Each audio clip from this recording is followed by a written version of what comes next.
ಈ ವಿಡಿಯೋನ ನೀವು ಅಚ್ಚುಕಟ್ಟಾಗಿ ಪೂರ್ತಿಯಾಗಿ ನೋಡಲೇಬೇಕು. ಯಾಕೆ ಅಂತ ಹೇಳಿದ್ರೆ ದೆಹಲಿನಲ್ಲಿ ಅಥವಾ NCRನಲ್ಲಿ ಈ ಲಿಮಿಟ್ನಲ್ಲಿರುವಂತಹ ಡೀಲರ್ಗೆ ನೀವು ಇಲ್ಲಿಂದನೇ OLX ಮುಖಾಂತರನೋ ಅಥವಾ ಬೇರೆ ಬೇರೆ ಥರ್ಡ್ ಪಾರ್ಟಿ ಆ್ಯಪ್ ಮುಖಾಂತರನೋ ಕಾಂಟ್ಯಾಕ್ಟ್ ಮಾಡಿ. ಅವ್ರಿಗೆ ಅಡ್ವಾನ್ಸ್ಗಳೆಲ್ಲ ಹಾಕಿದರೆ ಸೀರಿಯಸ್ಲಿ ದೊಡ್ಡ ಆಘಾತ ಕಾದಿದೆ. ಯಾಕೆ ಅಂತ ಹೇಳಿದ್ರೆ ನನಗೆ ರೀಸೆಂಟಾಗಿ ಮೊನ್ನೆ ಒಬ್ಬರು ಫೋನ್ ಮಾಡಿದ್ರು. ಆ್ಯಕ್ಚುಲಿ ಅವ್ರು ನನಗೆ ಒಂದು 3 ವೀಕ್ಸ್ ಬ್ಯಾಕೆ ನನಗೆ ರಿಸರ್ವ್ ಮಾಡಬೇಕಾಯ್ತು, ಬುಕ್ಕಿಂಗ್ ಮಾಡ್ಕೋಬೇಕಾಯ್ತು. ಬಟ್ ಅವರು ಏನಕ್ಕಂತ ಗೊತ್ತಿಲ್ಲ, ಆ ಥರ ಬುಕ್ಕಿಂಗ್ ಮಾಡ್ಕೊಂಡಿಲ್ಲ ಗೊತ್ತಿಲ್ಲ. ಅವರೇ ಡೈರೆಕ್ಟಾಗಿ ಡೀಲ್ ಮಾಡಿಕೊಂಡ್ರು. ಒಂದು ಗಾಡಿನ ನನಗೆ ರೆಫರೆನ್ಸ್ ಮಾಡಿದ್ರು. ಈ ಥರ ಗಾಡಿ ಈ ಥರ ಒಂದು ಜಾಗದಲ್ಲಿ, ಆ ವ್ಯಕ್ತಿ ಬಗ್ಗೆ ನಾನು ಆಲ್ರೆಡಿ ವೀಡಿಯೋನು ಮಾಡಿದ್ದೀನಿ. ಅದು ಯಾರು ಅಂತ ನಿಮಗೆ ಈ ವಿಡಿಯೋದಲ್ಲಿ ನಾನು ಹೇಳ್ತಾ ಹೋಗ್ತಾರೆ, ನಿಮ್ಗೆ ಅರ್ಥ ಆಗುತ್ತೆ. ಆ ಡೀಲರ್ ಹತ್ರ ಗಾಡಿನ ನೋಡಿದ್ದಾರೆ. ಗಾಡಿ ನೋಡೋಕ್ಕೆ ಚೆನ್ನಾಗೂ ಇತ್ತು, ಇನ್ಫಾರ್ಮೇಷನ್ ಚೆನ್ನಾಗಿತ್ತು, ಬಜೆಟ್ನಲ್ಲೂ ಇತ್ತು ಅಂತ ಹೇಳಿ ಆ ಗಾಡಿ ಬಗ್ಗೆ ಇನ್ಸ್ಪೆಕ್ಷನ್ ಮಾಡಿಕೊಡಿ ಅಂತೇಳಿ ನನಗೆ ಕೊಟ್ಟರು. ಓಕೆ, ನನಗೇನು ಪ್ರಾಬ್ಲಮ್ ಇಲ್ಲ, ನೀವು ಗಾಡಿ ನೋಡಿದರೂ ಮಾಡಿಕೊಡ್ತೀವಿ, ನಾನೇ ನೋಡಿದ್ರು ನೋಡಿದೆ, ನನಗೇನು ಪ್ರಾಬ್ಲಮ್ ಇಲ್ಲ. ಗಾಡಿದು ಡೀಟೇಲ್ಸ್ ಎಲ್ಲ ಕಳಿಸಿದ್ರು.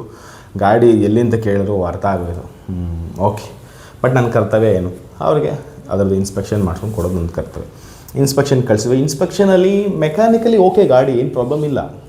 ತೀರಾ ಆ ಗಾಡಿ ಕಂಡೀಷನ್ಸ್ಗೆ ಅಟ್ ಪ್ರೆಸೆಂಟ್ ಹೆಂಗಿರಬೇಕು ಆ ಗಾಡಿ ಹಾಗೆ ಇದೆ. ಸಣ್ಣ ಪುಟ್ಟ ಖರ್ಚಿದ್ದೇ ಇರುತ್ತೆ. ಯಾವುದೇ ಒಂದು ಯೂಸ್ಡ್ ವೆಹಿಕಲ್ ತೊಗೊಂಡೋಗಿ ಕೊಡೋನು ಏನಾದರೂ ಒಂದು ಇಶ್ಯೂಸ್ ಇರುತ್ತೆ.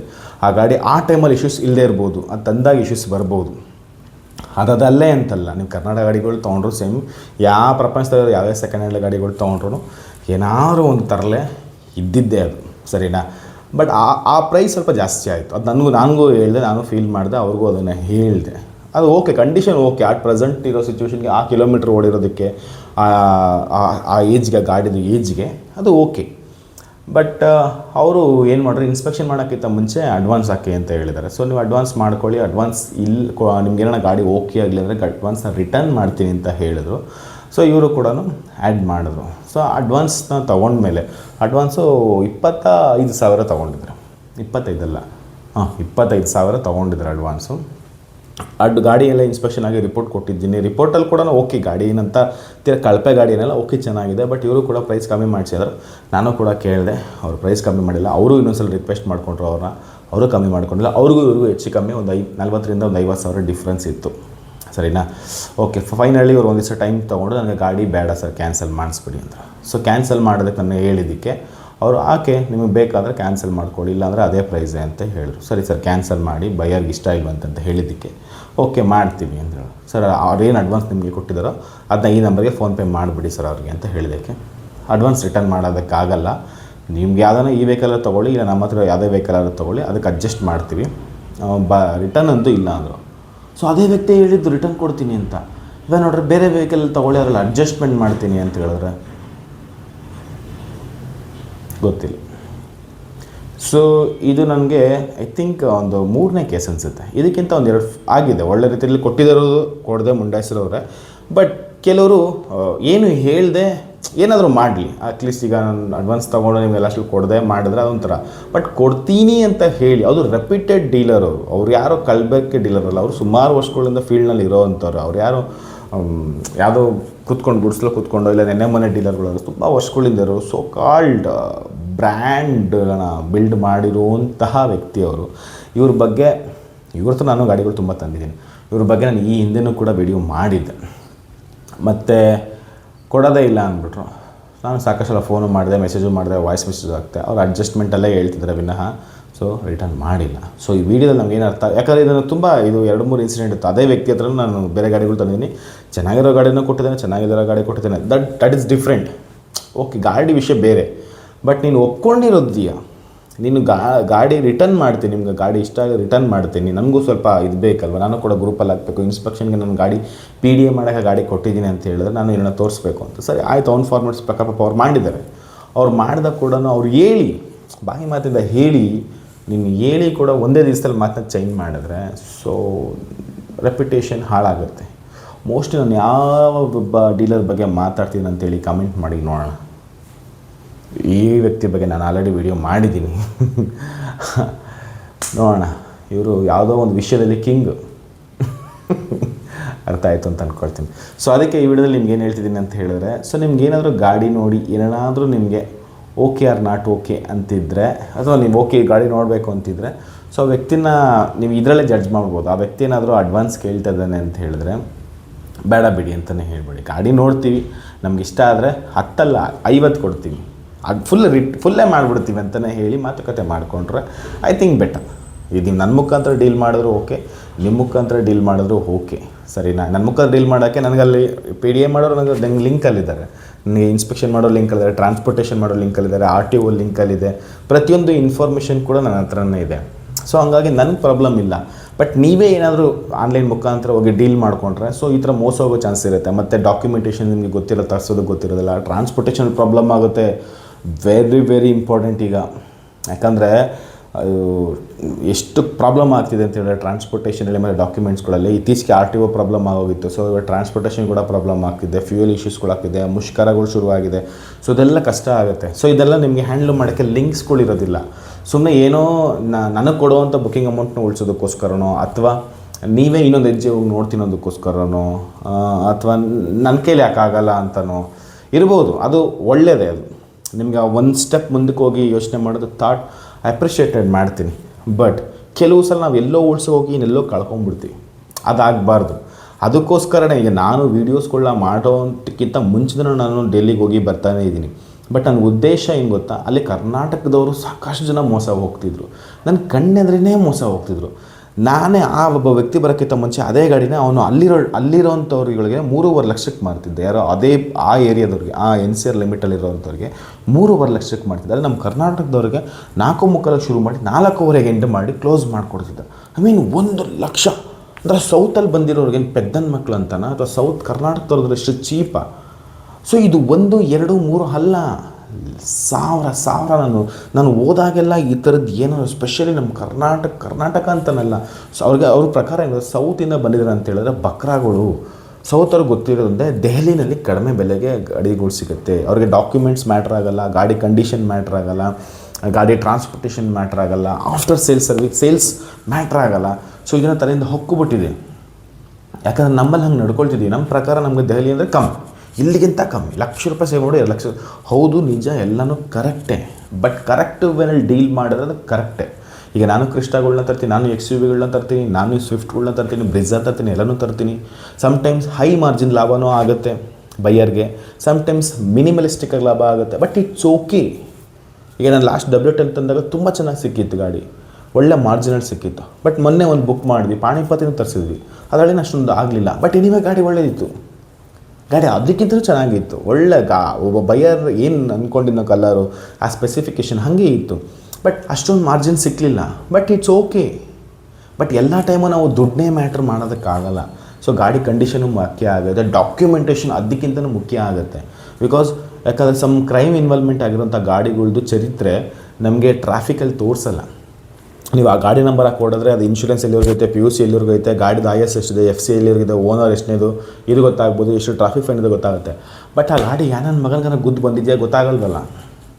ಯಾವುದನ್ನ ಕಂಬಕ್ಕೆ ಗೌರ್ಮೆಂಟ್ ಪ್ರಾಪರ್ಟಿಗೆ ಗುದ್ದಿದೆಯಾ, ಗೌರ್ಮೆಂಟ್ ಪ್ರಾಪರ್ಟಿ ಡ್ಯಾಮೇಜ್ ಆಗಿದ್ರು ಕೂಡ ಫೈನ್ ಬಿದ್ದಿರುತ್ತಲ್ಲ, ಗೊತ್ತಾಗಲ್ಲ. ಅದು ಇದರಲ್ಲಿ ಗೊತ್ತಾಗಲ್ಲ. ಸೊ ಇದೆಲ್ಲ ಚೆಕ್ ಮಾಡಬೇಕು. ಸುಮ್ಮನೆ ಹೋಗಿ ಗಾಡಿ ಕಮ್ಮಿಗೆ ಸಿಕ್ತು, ಗಾಡಿ ಮೇಬಿ ಚೆನ್ನಾಗಿರ್ಬೋದು, ಇಲ್ಲ ಅಂತ ನಾನು ಹೇಳೋಕ್ಕಾಗ್ತಿಲ್ಲ. ಗಾಡಿ ಒಂದೇ ಚೆನ್ನಾಗಿದ್ದರೆ ಸಾಕಾಗಲ್ಲ ದೇವರು. ಗಾಡಿ ಜೊತೆ ಡಾಕ್ಯುಮೆಂಟ್ಸ್ ತುಂಬ ಇಂಪಾರ್ಟೆಂಟ್. ನಿಮಗೆ NOC ತುಂಬ ಲೇಟ್ ಆದ್ರೂ ಕೂಡ ಬರಬೇಕು. ಬರ್ದೇ ಇದ್ದರೆ ಈಗ ಮೊನ್ನೆ ಒಬ್ಬರು ಫೋನ್ ಮಾಡಿದ್ರು, ಐ ಥಿಂಕ್ ಅವರು ನನ್ನ ವೀಡಿಯೋ ಅವರು ಸಬ್ಸ್ಕ್ರೈಬರ್ ಅಂದರು, ತುಂಬ ವರ್ಷಗಳಿಂದ ತುಂಬ ವರ್ಷ ಅಲ್ಲ 90 ದಿವಸ ಸಬ್ಸ್ಕ್ರೈಬರು. ಅವರು ದೆಹಲಿ ಗಾಡಿ ತಂದಿದ್ದಾರೆ. ಒಳ್ಳೆ ಗಾಡಿನೇ, ಚೆನ್ನಾಗಿದೆ, ಗಾಡಿ ಚೆನ್ನಾಗಿದೆ. ತುಂಬ ವರ್ಷಗಳಾಗೋ ತಂದೆ, ನಾನು ಕೊಡ್ಸೋದಲ್ಲ, ಅವರು ಯಾವಾಗೋ ತೊಗೊಂಡಿದ್ದಂತೆ. ಅವರು NOC ಮಾಡಿಸ್ಕೊಂಡಿಲ್ಲ, NOCನೇ ಹಾಕ್ಸ್ಕೊಂಡಿಲ್ಲ. ಅವ್ರು ಇವಾಗ NOC ಅವ್ರು ಗಾಡಿ ತಂದು ಓಡಿಸಿ ಒಂದು 20-30 ಸಾವಿರ ಓಡಿಸ್ಬಿಟ್ಟವ್ರು, ಇವಾಗ NOCಗೆ ಅಪ್ಲೈ ಮಾಡೋಕ್ಕೆ ಹೋಗ್ತಿದ್ದಾರೆ. ಆ ಕಾಮಿಡಿ ಏನು ಅಂತ ಹೇಳಿದ್ರೆ, ಅದು DL ರಿಜಿಸ್ಟ್ರೇಷನ್ 2015 ಮಾಡಲ್ ಡೀಸೆಲ್ ವೆಹಿಕಲ್. ಅದು ನನಗೆ ಯಪ್ಪ ನಗಬೇಕು, ಅಥವಾ ಆ ವ್ಯಕ್ತಿದು ಸಂಕಟನ ನಾನು ಅರ್ಥ ಮಾಡ್ಕೋಬೇಕು. ಆ ವ್ಯಕ್ತಿ ಏನು ಅಂದ್ಕೊಂಡಿದ್ದೇನೆ ಅಂತ ಹೇಳಿದ್ರೆ, ಸಿಗುತ್ತೆ, NOC ಈಸಿಯಾಗಿ ಸಿಗುತ್ತೆ, ಮಾಮೂಲಿ RC ಕಾರ್ಡ್ ಇನ್ಶೂರೆನ್ಸೇ ಸಿಕ್ತಂಗೆ ಈಸಿಯಾಗಿ NOC ಸಿಕ್ಬಿಡುತ್ತೆ ಅಂತ ಅಂದ್ಕೊಂಡ್ಬಿಟ್ಟಿದ್ದೇನೆ. ಆ ವ್ಯಕ್ತಿ ಗೊತ್ತಿಲ್ಲ, DL ರಿಜಿಸ್ಟ್ರೇಷನ್ ವೆಹಿಕಲ್ಸ್ಗಳು 10 ವರ್ಷಕ್ಕಿಂತ ಹಳೆಯದಾದ ಡೀಸೆಲ್ ವೆಹಿಕಲ್ಗಳು ರಿಜಿಸ್ಟ್ರೇಷನ್ ಬ್ಯಾನ್ ಅಲ್ಲ, ರಿಜಿಸ್ಟ್ರೇಷನ್ ಅದ್ರದ್ದು ಲೆಕ್ಕ ಇಲ್ಲ, ನಂಬರ್ ಯೂಸ್ ಇಲ್ಲ ಅಂತ ಅರ್ಥ. ಆ ಗಾಡಿ ನೀವು ಹಾಕಿದ್ರೆ ರಿಜಿಸ್ಟ್ರೇಷನ್ ಅಂತಲೇ ಬರ್ತದೆ, ಗಾಡಿ ವ್ಯಾಲಿಡ್ ಇಲ್ಲ ಅಂತಲೇ ಬರುತ್ತೆ. ನೀವು ಅದಕ್ಕೆ ನಿಮ್ಗೆ NOC ಸಿಗಲ್ಲ, ಅದು ಎಷ್ಟೇ ಚೆನ್ನಾಗಿರಲಿ ಗಾಡಿ. ಅದೆಷ್ಟೇ ಕಮ್ಮಿ ಸಿಕ್ಕಿರಲಿ ನಿಮಗೆ ಯೂಸೇ ಇಲ್ಲ ಆ ಗಾಡಿ. ನೀವು ಇಲ್ಲೇನೋ ತಗ್ಲಾಕೊಂಡ್ರೆ ಅವ್ರೇನೋ ಈ ಗಾಡಿ ಅವ್ರು ಎನ್ ಒ ಸಿ ಕೇಳೋದು ಬೇಡ, ಡಾಕ್ಯುಮೆಂಟ್ ಚೆಕ್ ಮಾಡೋದು. ಆ ಗಾಡಿನ ಹಾಕ್ಬಿಟ್ರೆ ಆ ಗಾಡಿಗೆ 15 ವರ್ಷ ಡಿ ಎಲ್ ಅದು 11 ವರ್ಷ ದಾಟಿದೆ, 10 ವರ್ಷ ದಾಟಿಬಿಟ್ಟಿದೆ ಡಿ ಎಲ್ ರಿಜಿಸ್ಟ್ರೇಷನ್ ಅಂತ ಹೇಳಿದ್ರೆ ಸಾಕು, ಮುಗಿದೋಯ್ತು ನಿಮ್ಮ ಗಾಡಿ ಗೋಯಿಂದ. ನೀವು ಎಷ್ಟೇ ಅಚ್ಚುಕಟ್ಟಾಗಿ ಇಟ್ಕೊಂಡಿರೋ ಅದಷ್ಟೇ ಚೆನ್ನಾಗಿರಲಿ ಗಾಡಿ. ಸೊ ಇದೆಲ್ಲ ಆಗುತ್ತೆ. ಸೊ ಈ ಒಂದು ನಾಲೆಡ್ಜ್ ಕೊರತೆ ಇರುತ್ತೆ. So knowledge is ultimate king. So knowledge ಇಲ್ಲದೆ ನೀವು ವ್ಯವಹಾರ ಯಾವತ್ತೂ ಮಾಡೋಕ್ಕೆ ಹೋಗಬೇಡಿ. ನೀವು ಎಲ್ಲೋ 3 ಕಾಸು ಉಳ್ಸೋಕೆ 4 ಕಾಸು ಉಳ್ಸೋಕೆ ಹೋಗ್ಬಿಟ್ಟು ಇನ್ನೆಲ್ಲೋ ಹೋಗಿ ಮೋಸ ಹೋಗಬೇಡಿ. ಟೈಮ್ ತೊಗೊಂಡ್ರು ಕೂಡ ಒಳ್ಳೆ ಗಾಡಿ ತೊಗೊಳ್ಳಿ. ಸೊ ನಿಮಗೆ NCR ಲಿಮಿಟ್ಸ್ನಲ್ಲಿ ನಿಮ್ಗೆ ಒಳ್ಳೆ ಗಾಡಿಗಳು ಸಿಗುತ್ತೆ ನಿಜ, ಒಳ್ಳೆ ಬೆಸ್ಟ್ ಪ್ರೈಸಲ್ಲೇ ಡೀಲ್ ಆಗುತ್ತೆ ನಿಜ. ಬಟ್ ಎಲ್ಲದಕ್ಕೂ ಕೂಡ ತಾಳ್ಮೆ ಇರಬೇಕು ಒಂದು. ಎರಡನೇದು, ನನಗಿಂತ ಒಂಚೂರು ಬೆಟರ್. ಈಗ ನಾನೊಂದು ಟೈಮಲ್ಲಿ ನನ್ನ ಜೊತೆ ಯಾರನ್ನ ಬರಬಾರ್ದಾಗಿತ್ತಾ, ನಾನು ಅವ್ರಿಗೇನು ಕೊಡಬೇಕೋ ಖರ್ಚೆ ಕೊಟ್ಬಿಡ್ತಿದ್ದೆ ಆ ಗಾಡಿ. ಯಾಕಂದ್ರೆ ಫಸ್ಟ್ ಗಾಡಿ ತೊಗೊಂಡಾಗ ನಾನು ಯಾಮಾರಿದ್ದೆ ದೆಹಲಿನಲ್ಲಿ. ಅದು ಪ್ರೈಸಿಂಗ್ ಏನೂ ಚೆನ್ನಾಗಿತ್ತು, ಬಟ್ ನನಗೆ ಅನ್ಸ್ಕೊಳ್ಳೋ ಥರ ಸ್ಯಾಟಿಸ್ಫ್ಯಾಕ್ಷನ್ ಇರೋ ಥರ ಗಾಡಿ ಸಿಗಲಿಲ್ಲ ಅದು. ಯಾಕಂದ್ರೆ ಅದು ಇಲ್ಲಿ ತಂದ ಮೇಲೆ ಸುಮಾರು ಒಂದು 50,000 ಮೇಲೆ ಖರ್ಚು ಮಾಡಿಬಿಟ್ಟೆ ಗಾಡಿಗೆ. ಸೊ ಆ ಟೈಮಲ್ಲಿ ನನಗೆ ಅನಿಸಿದ್ದು ಇಷ್ಟೇ. ಸೊ ನಾನು ಫಸ್ಟ್ ಟೈಮ್ ಹೋದಾಗ ನನ್ನ ಜೊತೆ ಯಾರನ್ನ ಬಂದಿದ್ದರೆ ಅವ್ರು 20,000 30,000 ಕೊಟ್ಬಿಡ್ತಿದ್ದೆ. ಯಾಕಂದ್ರೆ ನನಗೆ ಆ ಸ್ಟ್ರೆಸ್ ಕಮ್ಮಿ ಆಗಿಬಿಡ್ತಿತ್ತು. ಸೊ ಮತ್ತು ಡಾಕ್ಯುಮೆಂಟೇಷನ್ ತುಂಬ ಪ್ರಾಬ್ಲಮ್ ಆಯಿತು. ನನಗೆ ಎನ್ ಒ ಸಿ ಸಿಗೋದು ತುಂಬ ಟೈಮ್ ಆಯಿತು, ಆಲ್ಮೋಸ್ಟ್ ಒಂದು 7-8 ತಿಂಗಳಾಯಿತು ಎನ್ ಒ ಸಿ. ಸೊ ಅದೆಲ್ಲ ನನಗೆ ಪ್ರಾಬ್ಲಮ್ ಅಂದರೆ ನನಗೆ ಗೊತ್ತಾಗ್ತಿಲ್ಲ. ನನಗೆ ಗಾಡಿ ಇಲ್ಲಿ ಕಂಪೇರ್ ಮಾಡಿದ್ರೆ ಅಲ್ಲಿ ಕಮ್ಮಿಗೆ ಸಿಕ್ಕಿದೆ ಅನ್ನೋದೊಂದು ಬಿಟ್ಟರೆ ನನಗೆ ಬೇರೆ ಏನೂ ಸ್ಯಾಟಿಸ್ಫೈಡ್ ಸಿಗ್ತಿರಲಿಲ್ಲ. ಸೊ ನನಗೆ ಅದು ಇನ್ಶೂರೆನ್ಸ್ ಟ್ರಾನ್ಸ್ಫಾರ್ಮೇಷನ್ ಬಗ್ಗೆ ನನಗೆ ಗೊತ್ತೇ ಇರಲಿಲ್ಲ. ನಾನು ಎಷ್ಟೋ ಬಿಡೋ ಬಡ್ಕೋತಿರ್ತೀನಿ, ನೀವು RC ಟ್ರಾನ್ಸ್ಫರ್ ಮಾಡಿಸಿದ ತಕ್ಷಣ ಎಲ್ಲ ಮುಗ್ದೋಗಲ್ಲ, ಇನ್ಶೂರೆನ್ಸ್ ಕೂಡ ಟ್ರಾನ್ಸ್ಫರ್ ಮಾಡಬೇಕು. ಇಲ್ಲಾಂದರೆ ನಿಮಗೆ ಕ್ಲೈಮಿಂಗ್ ಸಿಗೋಲ್ಲ. ನಿಮ್ಗೆ ಏನೋ ಹೆಚ್ಚು ಕಮ್ಮಿ ಆಯಿತು ಅಂದರೆ ವೇಸ್ಟ್ ಅದು. ಅವ್ನಿಗೂ ಸಿಗೋಲ್ಲ, ನಿಮಗೂ ಸಿಗೋಲ್ಲ. ಯಾಕಂದ್ರೆ ಗಾಡಿ ನಂಬರ್ ಚೇಂಜ್ ಆದರೆ ಅವನು ಹಕ್ಕನ್ನು ಕಳ್ಕೊಳ್ತಾನೆ. ನಮ್ಮ ಗಾಡಿ ನಂಬರ್ ಚೇಂಜ್ ಇನ್ಶೂರೆನ್ಸ್ ಚೇಂಜ್ ಮಾಡಿ ಅಂದರೆ ನೀವು ನಿಮ್ಮ ಹಕ್ಕನ್ನು ಕಳ್ಕೊಳ್ತೀರ. ಇನ್ಶೂರೆನ್ಸ್ ಸುಮ್ಮನೆ ಇಲ್ಲ, insurance very it's A trap ಥರ ಅದು. ಅದರಲ್ಲಿ ಎಷ್ಟು ಒಳ್ಳೇದಿದೆಯೋ ಅಷ್ಟೇ ಲೂಪ್ ಹೋಲ್ಸ್ ಕೂಡ ಇದೆ, ಎಷ್ಟು ಲೂಪ್ ಹೋಲ್ಸ್ ಇದೆಯೋ ಅಷ್ಟೇ ಟ್ರ್ಯಾಪ್ ಕೂಡ ಇದೆ. ಇದು ವೆಹಿಕಲ್ ಇನ್ಶೂರೆನ್ಸ್ ಅಲ್ಲ, ಎಲ್ಲ ಇನ್ಶೂರೆನ್ಸ್ಗಳಲ್ಲೂ ಪ್ಲಸ್ ಮೈನಸ್ ಎರಡೂ ಇದೆ. ಅರ್ಥ ಮಾಡ್ಕೊಂಡ್ರೆ ಇನ್ಶೂರೆನ್ಸ್ ಒಳ್ಳೆಯದು, ಅರ್ಥ ಮಾಡ್ಕೊಳ್ಳಿ. ಅಂದರೆ ಇನ್ಶೂರೆನ್ಸ್ ಟ್ರ್ಯಾಪ್. ಸೊ ಇದನ್ನು ನೀವು ಅರ್ಥ ಮಾಡ್ಕೊಳ್ಳಿ. ಸೊ ಇದರಲ್ಲಿ ನನಗೆ ಯಾರೂ ಹೇಳ್ಕೊಂಡು ಕೊಡಲಿಲ್ಲ ಅಷ್ಟೇ. ನನಗೆ ಅವಾಗ ಅನಿಸ್ತೇವೆ, ಅವ ನಾನು ಒಬ್ಬ ಇದ್ದರೆ ನನ್ನ ಜೊತೆ ನಾನು ಎಷ್ಟೊಂದು ದುಡ್ಡು ಒಂದಲ್ಲ, ನನಗೆ ಆ ಸ್ಟ್ರೆಸ್ ಕಮ್ಮಿ ಆಗ್ತಿತ್ತು. ನನಗೆ ಏನು ಮಾಡಬೇಕು ಏನು ಮಾಡಬಾರ್ದು ಎಲ್ಲನೂ ಕೂಡ ಗೊತ್ತಾಗ್ತಾಯಿತ್ತು. ಇವತ್ತಿಗೂ ನನಗೆ ಅದಿದೆ, ಆದರೆ ಅವತ್ತು ನನಗೆ ಅದು ಸಮಸ್ಯೆ ಆಗಿತ್ತು. ಸೊ ಇವತ್ತಿಗೆ ಅದೆಲ್ಲ ಆಗಬಾರ್ದು ಅನ್ನೋದಕ್ಕೋಸ್ಕರ ನಾನು ಸಾಕಷ್ಟು ವೀಡಿಯೋದಲ್ಲಿ ಎಲ್ಲ ಹೇಳ್ತೀನಿ, ತಾಳ್ಮೆ ಇರಲಿ, ಪೇಷನ್ಸ್ ಇರಲಿ. ಸೊ ಸ್ಟೆಪ್ ಬೈ ಸ್ಟೆಪ್ಪೇ ಮಾಡಿ. ಇದು ಕೇವಲ ಅಡ್ವಾನ್ಸ್ ದುಡ್ಡು ಹೋಯ್ತು ಹೋಗಲಿ, ನೋ ಪ್ರಾಬ್ಲಮ್. 10-20 ಸಾವಿರ ಅದು ಮ್ಯಾಟ್ರ್ ಆಗೋಲ್ಲ. ನಾಳೆ ಸಹ ಅದು ಅವ್ನಿಗೆ ತೊಗೊಂಡು ಡಾಕ್ಯುಮೆಂಟ್ಸ್ ಬರ್ಬೇಕಾದ್ರೆ, ಯಾಕಂದ್ರೆ ಅದೇ ವ್ಯಕ್ತಿದು ನಾನು ಡಾಕ್ಯುಮೆಂಟ್ಸ್ಗೆ 6 ತಿಂಗಳು ಅಲ್ದಿದ್ದೀನಿ. 6 ತಿಂಗಳು ನನ್ನೇ ಮರ್ತೇ ಬಿಟ್ಟವ್ರೆ. ಡಾಕ್ಯುಮೆಂಟ್ಸ್ ಎಲ್ಲ ಕೊಟ್ಟೆ. ಅದೇ ವ್ಯಕ್ತಿನ ನಾನು ಫಸ್ಟ್ ಗಾಡಿ ತೊಗೊಂಬಂದಿದ್ದು. ಅವನಿಗೆ ಬೈಯೋಕ್ಕೆ ಇಷ್ಟ ಇದೆ, ಬಟ್ ಬೇಜಾರಾಗ್ತದೆ. ಸೊ ಅದೇ ವ್ಯಕ್ತಿ ಹತ್ರ ಇವತ್ತು ಈ ಥರ ಆಗಿದೆ. ಸೊ ಆ ವ್ಯಕ್ತಿ ಕೆಟ್ಟೋರು ನಾನು ಹೇಳ್ತಿಲ್ಲ, ಯಾಕಂದರೆ ಅದಾದಮೇಲೆ ಆ ಇನ್ಸಿಡೆಂಟ್ ಆಗಿ ಎಷ್ಟೋ ವರ್ಷಗಳೆಲ್ಲ ಆದಮೇಲೆ ಅವನ ಹತ್ರ ಒಳ್ಳೆ ಗಾಡಿಗಳು ಖರೀದಿ ಮಾಡಿದ್ದೀನಿ. ಅಫ್ಕೋರ್ಸ್ ಪ್ರೈಸ್ ಸ್ವಲ್ಪ ಜಾಸ್ತಿ ಇರ್ಬೋದು, ಬಟ್ ನೀವು ಒಳ್ಳೆ ಗಾಡಿ ಕೊಟ್ಟಿದ್ದಾನೆ. ಈಗ ನನಗೆ ಸಮ್ಟೈಮ್ಸ್ ಒಳ್ಳೆ ಗಾಡಿ ಕೊಟ್ಟಿದ್ದೀನಿ ಅಂತೇಳಿ ಖುಷಿ ಪಡಲ, ಅಥವಾ ಈ ಥರ ಎಲ್ಲ ಅಲರ್ಟ್ ಟೊಪಿಗೆ ಕೆಲಸ ಮಾಡ್ತಾರೆ ಅಂತೇಳಿ ಬೇಜಾರು ಮಾಡ್ಕೊಳ್ಳ, ಅಥವಾ ಇದೊಂಥರ ಬಲಿಕ ಬಕ್ಕರ. ಯಾಕಂದರೆ ಅಲ್ಲಿ ಒಬ್ಬ ಡೀಲರ್ ಅಲ್ಲ, ಹೆಸರು ಒಂದೇ, ಡ್ಯಾಶ್ ಮೋಟರ್ಸ್. ಬಟ್ ಆ ಹೆಸರಲ್ಲಿ ಸುಮಾರು 12-13 ಜನ ಕೊಂಡಿ ಕಾಯಿಸ್ಕೊತಾ ಇದ್ದಾರೆ ಆ ಬೆಂಕಿಗೆ. ಒಂದು ಗಾಡಿನ 2-3ಗಳು ಸಪ್ರೇಟಾಗಿ ಡೀಲ್ ಮಾಡ್ಕೊಳ್ತಾರೆ. ಯಾವನ್ ಜಾಸ್ತಿ ಕೊಡ್ತಾನೆ ನಮ್ಗೆ ತಳ್ತಾ ಇದ್ದಾರೆ, ಯಾವನ್ ಕಮ್ಮಿ ಕೊಡ್ತಿದ್ದಾನೋ ಅವ್ನಿಗೆ ರಿಪ್ಲೈನೇ ಮಾಡ್ತಿಲ್ಲ. ಇದು ಇಲ್ಲಿ ಕೇವಲ ಅವ್ರ ವ್ಯಕ್ತಿ ಅಂತಲ್ಲ, ಎಲ್ಲ ಡೀಲರ್ಸ್ಗಳಲ್ಲೂ ಸಹಜವಾಗಿರುವಂಥದ್ದು ಪ್ರಕ್ರಿಯೆ. ಸೊ ಅದಕ್ಕೆ ನೀವು ಹುಷಾರಾಗಿರಿ. ಸೊ ನೀವು ದುಡ್ಡನ್ನ ಸಂಪಾದನೆ ಯಾವಾಗ ಬೇಕಾದ್ರೂ ಮಾಡ್ಬೋದು, but mental stress is very important. So ಗಾಡಿನೂ ರೆಡಿ ಮಾಡಿಸ್ಬಿಡ್ಬೋದು, ನೀವು ಸಣ್ಣ ಪುಟ್ಟ ಪ್ರಾಬ್ಲಮ್ಸ್ಗಳು ಏನೋ ರೆಡಿ ಮಾಡಿಸ್ಬಿಡ್ಬೋದು, ಇಲ್ಲ ಮಾರ್ಬಿಡ್ಬೋದು, ಇಲ್ಲ ಬಿಸಾಕ್ಬಿಡ್ಬೋದು. ಬಟ್ ಮೆಂಟಲ್ ಸ್ಟ್ರೆಸ್ ಇಟ್ಕೋಬಾರ್ದು. ಯಾಕೆ ಮೆಂಟಲ್ ಸ್ಟ್ರೆಸ್ ಬಗ್ಗೆ ಹೇಳ್ತೀನಿ ಅಂತ ಹೇಳಿದ್ರೆ, ಒಂದು ಇನ್ಸಿಡೆಂಟ್ನ ನಿಮ್ಗೆ ಹೇಳಲೇಬೇಕು. ಐ ಥಿಂಕ್ ಗಣೇಶನ ಹಬ್ಬ ಹೋದ ವರ್ಷದ ಗಣೇಶನ ಹಬ್ಬದ ಟೈಮಲ್ಲಿ ನನಗೊಂದು ಫೋನ್ ಬಂದಿತ್ತು. ಅವ್ರ ಹೆಸರು ನನಗೆ ನೆನಪಾಗ್ತಿಲ್ಲ, ಬಟ್ ಅವ್ರು ಹೇಳಿದ ಮ್ಯಾಟ್ರ್ ನನಗೆ ಇವತ್ತಿಗೂ ನೆನಪಿದೆ. ಸರ್ ಇದು NOC ಸಿಗ್ತಾ ಇಲ್ಲ, ಗಾಡಿ ವ್ಯಾಲಿಡಿಟಿ ಇದೆ. ಗಾಡಿ ಏನು ಹಳೆದಲ್ಲ, ಹೊಸದೇ, ಒಂದು 6-7 ವರ್ಷದ್ದು ಇರ್ಬೋದು ಅಷ್ಟೇ. ಟ್ರಾಫಿಕ್ ಪಾಯಿಂಟು ಏನೂ ಇಲ್ಲ, RC ಎಲ್ಲನೂ ಕರೆಕ್ಟಾಗಿ ಎಲ್ಲ ಡಾಕ್ಯುಮೆಂಟ್ಸು ಅಪ್ ಟು ಡೇಟ್ ಇದೆ. ಬಟ್ NOC ಸಿಗ್ತಾ ಇಲ್ಲ. ಯಾಕೆ ಸಿಗ್ತಿಲ್ಲ ಅಂತೇಳಿದ್ರೆ, ಆ ಗಾಡಿ ಗೌರ್ಮೆಂಟ್ ಪ್ರಾಪರ್ಟಿನೇ ಡ್ಯಾಮೇಜ್ ಮಾಡಿದೆ. ಅದೊಂದು ಡ್ಯಾಮೇಜ್ ಮಾಡಿದೆ, ಅದು ಅದ್ರ ಮೇಲೆ ಫೈನ್ ಬಿದ್ದು ಪೊಲೀಸ್ ಬಿದ್ದು ಏನೋ ಆಗಿದೆ, ಪೊಲೀಸ್ ಇಶ್ಯೂಸ್ ಆಗಿದೆ. ಅದು ಏನೋ ನನಗೆ ಗೊತ್ತಿರೋಂಗೆ ಅದು ಪಬ್ಲಿಕ್ ಅಂದರೆ ಗೌರ್ಮೆಂಟ್ ಪ್ರಾಪರ್ಟಿ, ಪಬ್ಲಿಕ್ ಪ್ರಾಪರ್ಟಿ ಎಲ್ಲರೂ ಇದೆ. ಅದೇನೋ ಡ್ಯಾಮೇಜ್ ಮಾಡಿದೆ. ಅದು ಕಾಂಪೌಂಡ್ನೋ ಕಂಬನೋ ಗೋಡೆನೇನೋ ಮಾಡಿಸಿದೆ. ಆಕ್ಸಿಡೆಂಟ್ ಆಗಿದೆ, ಅದು ಆಕ್ಸಿಡೆಂಟ್ ಆಗಿ ಗಾಡಿನೂ ರೆಡಿ ಆಗಿಬಿಡ್ತದೆ, ಅದೇನು ಪ್ರಾಬ್ಲಮ್ ಇಲ್ಲ, ನಮ್ಮ ಕೈಯಲ್ಲಿರುತ್ತೆ. ಬಟ್ ಗೌರ್ಮೆಂಟ್ ಪ್ರಾಪರ್ಟಿನ ರೆಡಿ ಆಗೋಲ್ಲ, ಬಟ್ ಅದ್ರ ಮೇಲೆ ಕೇಸ್ ಹಾಕಿರ್ತಾರೆ. ಈ ಥರ ಒಂದು ಗಾಡಿ, ಈ ಥರ ಒಂದು ಜಾಗನ ಹಾಳು ಮಾಡಿದೆ, ಗೌರ್ಮೆಂಟ್ ಪ್ರಾಪರ್ಟಿನ ಹಾಳು ಮಾಡಿದೆ ಅಂತೇಳಿ ಅದು ಕೋರ್ಟಲ್ಲಿ ನಡೀತಿದೆ ಕೇಸ್. ಅದಕ್ಕೆ ಕೊಟ್ಟಿಲ್ಲ. ಇದು ಕಾರಣ. ಗಾಡಿಯನ್ನು ಇಲ್ಲಿ ತೊಗೊಂಬಂದ್ಬಿಟ್ಟು, ಇಲ್ಲಿ ತೊಗೊಂಬಂದು 2-3 ತಿಂಗಳು ಚೆನ್ನಾಗಿ ಓಡಿಸ್ಬಿಟ್ಟವ್ರೆ. ಇವರು ಡೈರೆಕ್ಟಾಗಿ ಹೋಗಿ ತಂದಿರೋದು, ಯಾವ ಏಜೆಂಟ್ ಮುಖಾಂತರನೂ ಡೀಲ್ ಮಾಡಿಲ್ಲ, ಅಥವಾ ಯಾರೋ ಗೊತ್ತಿರೋ ಮುಖಾಂತರನೂ ಡೀಲ್ ಮಾಡಿಲ್ಲ, ಏನಿಲ್ಲ. ಹೋಗೋರೆ, ನೋಡೋರೆ, ಗಾಡಿ ಬಜೆಟ್ನಲ್ಲಿತ್ತು, ತಂದವರೆ, ಗಾಡಿನೂ ಚೆನ್ನಾಗಿದೆ, ಇಲ್ಲ ಅಂತಲ್ಲ. ಬಟ್ ಈ ಒಂದು ಇಶ್ಯೂಸಿಂದ ಏನೂ ಸಿಕ್ಕಿಲ್ಲ.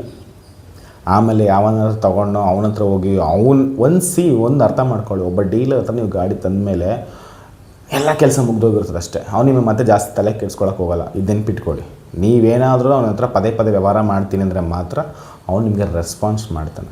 ನೀವು ಒನ್ ಟೈಮ್ ಕಸ್ಟಮರ್ ಆದರೆ ನೀವು ಬರೆದಿಟ್ಕೊಂಬಿಡಿ, ಅವ್ನು ನಿಮಗೆ ಜಾಸ್ತಿ ತಲೆನಾಗಿ ಅದೇನೋ ಅಂತಾರಲ್ಲ ಸೊಪ್ಪು ಹಾಕೋದು ಅಂತ, ಹಂಗೆ ನಿಮಗೇನೂ ಮಾಡಲ್ಲ. ಅವನು NOC ಯಾವಾಗ ಬರ್ತದೆ, ನಿಮ್ಗೆ ಯಾವಾಗ ಬಿಸಾಕ್ತೀನೋ ಅನ್ನೋದ್ರ ಮೇಲೆ ಫೋಕಸ್ ಮಾಡ್ತಾನೆ ಅಷ್ಟೇ ವಿನಃ ನಿಮ್ಗೆ ಅವ್ನು ಯಾವುದೇ ರೆಸ್ಪಾನ್ಸ್ ರಿಯಾಕ್ಷನ್ಸ್ ಏನೂ ಮಾಡಲ್ಲ.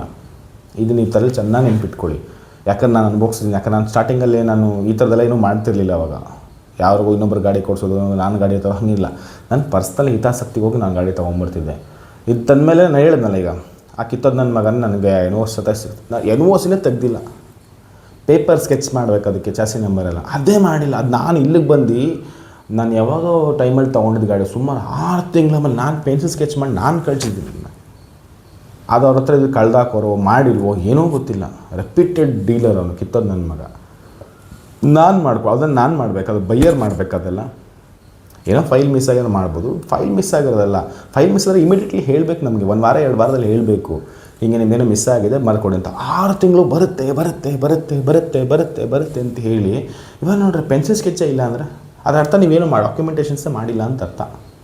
ವಿತೌಟ್ ಡಾಕ್ಯುಮೆಂಟೇಷನ್ಸು ನೀವು ಹೇಗೆ ಗಾಡಿನ ಕೊಟ್ರಿ? ಸೊ ದೊಡ್ಡ ವಾಗ್ವಾದ ಆಯ್ತದು. ಸೊ ಈ ಥರದ್ದೆಲ್ಲ ಆಗ್ತಾ ಇರುತ್ತೆ. ಸೊ ಕೊನೆಗೆ ಆಮೇಲೆ ಆ ವ್ಯಕ್ತಿ ಆ ಕೋರ್ಟಲ್ಲಿ ಹೋಗಿ ಅದು ಏನೇನು ಮಾಡೋದು ಗೊತ್ತಿಲ್ಲ. ಮತ್ತು ಬೆಂಗಳೂರು ಡೆಲ್ಲಿಗೆ ಹೋದ ಅವನೇ. ಡೆಲ್ಲಿಗೆ ಹೋಗಿ ಅದೇ ಗಾಡಿಗೊಂದು ಕೇಳಿಲ್ಲ. ಸೊ ಹೋಗಿ ಅಲ್ಲೇನೋ ಮಾಡಿ ಅದು ಏನೇನು ಮಾಡಿದ. ಅಫ್ಕೋರ್ಸ್ ಹಣ ಇದರೆಲ್ಲ ನಡೆಯುತ್ತೆ, ಬಟ್ ಇದು ಹಿಂಸೆ ಅನ್ನಲ್ವ, ಟೈಮ್ ಹೋಯ್ತಲ್ಲ. ಈಗ NOC ಬಂದಿಲ್ಲ ಅಂತ ವೆಯ್ಟ್ ಮಾಡ್ಕೊಂಡು ಕೂತಿದ್ದ ಒಂದು. 2ನೇದು ಮತ್ತು ಇಲ್ಲಿಂದ ಅಲ್ಗೋಡೋದ ಕೆಲಸ ಎಲ್ಲ ಬಿಟ್ಕೊಂಡು ಅಲ್ಲೊಂದಷ್ಟು ಖರ್ಚು ಮಾಡ್ದೆ. ಮತ್ತು ಟ್ರಾನ್ಸ್ಪೋರ್ಟೇಷನ್ ಖರ್ಚು, ಮತ್ತು ಮೆಂಟಲ್ ಸ್ಟ್ರೆಸ್ಸು, ಇದೆಲ್ಲ ಬೇಕಿತ್ತಾ? ಅದೆಲ್ಲ ಕರೆಕ್ಟಾಗಿ ಮಾಡ್ಕೊಂಬಿಟ್ಟಿದ್ದಿದ್ರೆ ಇಲ್ಲ. ಬಟ್ ಏನು ಒಳ್ಳೆಯ ರೀತಿ ಎಂಡ್ ಆಯ್ತದೆ ಅಷ್ಟೇ. ಫೈನಲಿ NOC ಬಂತು, ರೀನಂಬರಿಂಗು ಆಯಿತು. ರೀನಂಬರಿಂಗ್ ನಾನೇ ಮಾಡಿಕೊಟ್ಟಿದ್ದವ್ರಿಗೆ. ಅದೆಲ್ಲ ಆದಮೇಲೆ ಅವ್ರು ಯಾವಾಗೋ ಒಂದು ಟೈಮಲ್ಲಿ ನನಗೆ ಕಾಂಟ್ಯಾಕ್ಟ್ ಮಾಡಿ ಇದು ಮಾಡ್ಕೊಂಡು ಕೊಟ್ಟರು. ನಾನೇ ಕರ್ನಾಟಕದ ಬೆಂಗಳೂರು KA01 ಮಾಡಿಸ್ಕೊಂಡು ಕೊಟ್ಟೆ. ಯಾಕಂದರೆ NOC ಬಂದಮೇಲೆ ಮುಗಿದೋಯ್ತು, ಏನು ಪ್ರಾಬ್ಲಮ್ ಏನಿಲ್ಲ.